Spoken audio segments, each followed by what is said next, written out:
Assalomu alaykum, hurmatli kanalimiz kuzatuvchilari. Anchadan bo'z bu uskunamizni taqdimoti qachon bo'lishini so'ralar edi. Hozirda uskunamiz yetib keldi. Bu uskunamizda demak birinchisi pechenye, gullik, dumaloq shaklda, uzunchoq shaklda va yana boshqa shakllardagi pechenye, ikkinchisi zefir, uchinchisi kurabiye, keyingisi kesma gulli pechenyelar tayyorlash mumkin bo'ladi. Uskunamiz demak siqilgan havo kompressorisiz harakatga keladi. Hozir uskunani demak push knopkasini bosaman. Uskunamizda ishlab chiqaruvchi tomonidan parametrlar kelib chiqadi. Menyuga kiramiz va ishni davom etamiz. Demak, hozir uskunamiz tayyor. Demak, hozir patnis qo'yamiz va xohlagan gulli pechenyelar kelib chiqadi. E'tibor berasiz.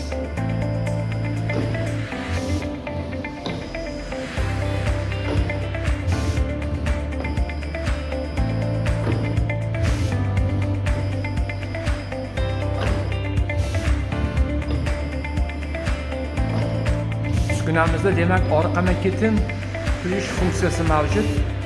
Hozir bitta patnis to'lgandan keyin orqasidan ikkinchi patnis qo'yishimiz mumkin bo'ladi. Agar sizni qo'lingizda patnis bir dona bo'lsa, agar patnisni kutib turadi uskunamiz. Hozir orqasidan ikkinchi patnis qo'yapmiz. Demak, birinchi patnis bo'shadi va ikkinchi patnisni hozirda qo'yapmiz. Xuddi mana shunday bo'lib davom etadi bu proses. Xohlasangiz gulli qilishingiz mumkin. Bunda bir ko'rinish bo'ladi. Buni 360 gradusga, 45 gradusga, 90 gradusga qarasangiz gulli o'zgaruvchan bo'ladi. Hozir keyingisi esa uzunchoq funksiyani ham ko'rib chiqamiz. Ya'ni ekler, zavarnoye testlar bo'yicha ham hozirda ko'rib chiqamiz. Bu funksiyamizda esa